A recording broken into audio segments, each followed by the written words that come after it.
students, welcome to my channel Learning History Made Easy. So I hope your revision is going on very well.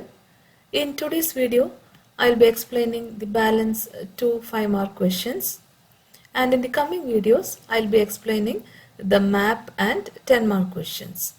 So before going into the video, if anyone is seeing the channel for the first time, or if you have not subscribed to my channel, please do subscribe and share it with your friends.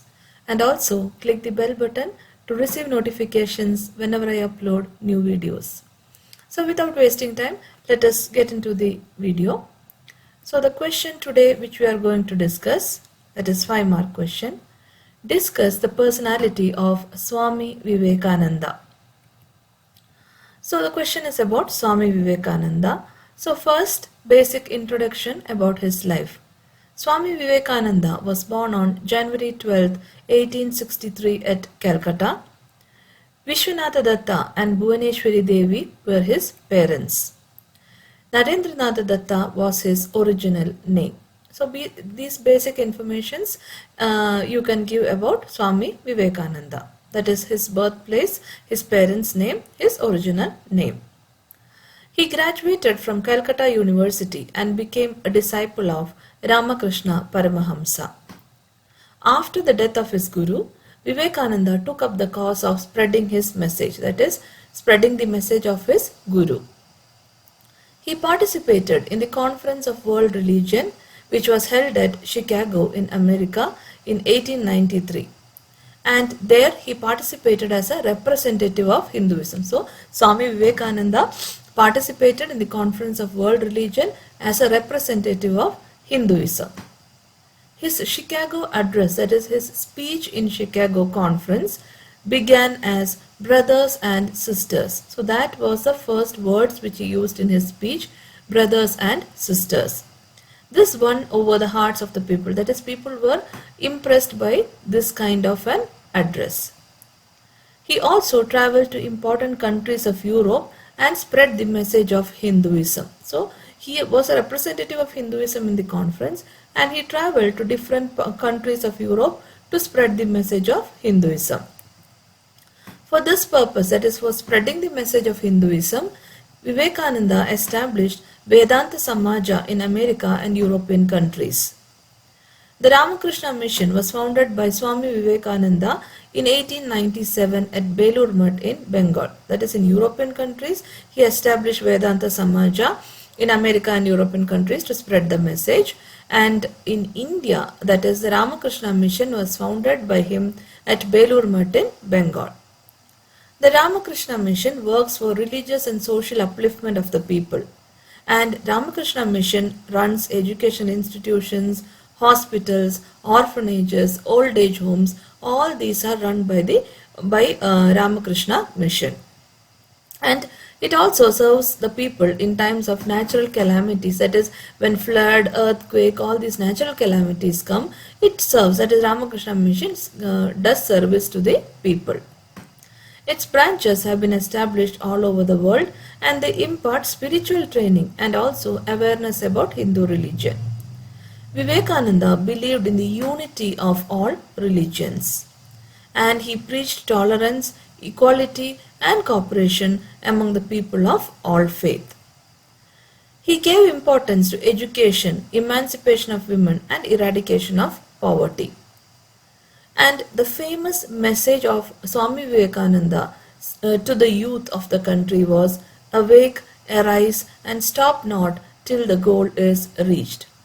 It's a very famous message given by Swami Vivekananda to the youth of the country, that is, awake, arise and stop not till the goal is reached. His speeches and writings are full of pride and patriotism, love for the country. They influence the growth of nationalism, and because of these, Vivekananda is called the patriotic saint of India. And Swami Vivekananda published an English newspaper, that is Prabuddha Bharata, and a Bengali newspaper, Udbodhana. So two important newspapers, English newspaper Prabuddha Bharata and Bengali newspaper Udbodhana, were published by him. So these were the important points regarding Swami Vivekananda. If you want more detailed explanation, you can go to the chapter wise videos in the channel. In my channel there is a playlist. In the playlist there is chapter wise video playlist. There you can go and you can see the detailed explanation video. So now let us move on to the last 5-mark question. Which were the factors responsible for creating unity among Kannadigas during the unification of Karnataka? So which are the factors which brought unity among Kannadigas during the unification movement? So the first factor, the newspapers like Samyukta Karnataka, Vishala Karnataka, etc. So these kind of newspapers played a very important role in bringing unity among Kannadigas. Alur Venkat Rao wrote the famous book Karnataka Gata Vaibhava. So the famous book of Alur Venkat Rao also brought about unity among the people. Institutions like Karnataka Vidyavardhaka Sangha, Kannada Sahitya Parishad, etc. Then many poets like Huligol Narayan Rao, Shantakavi, Kuvempu, Mangesh Pai, all those poets wrote poems which inspired the people or which made the people much more towards the unification movement. So many poets like Huligol Narayan Rao, Shantakavi, Kuvempu, Mangesh Pai, etc. wrote poems. So some example, Rakshisu Karnataka Devi, Jaya Bharata Jananiya Tanujate, etc. These poems.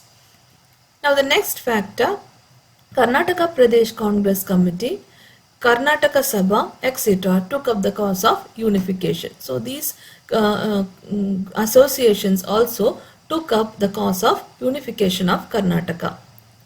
Karnataka Sabha later became Karnataka Ekikarna Samiti and its first president was Siddhappa Kambli. Gandhiji also accepted the formation of linguistic states.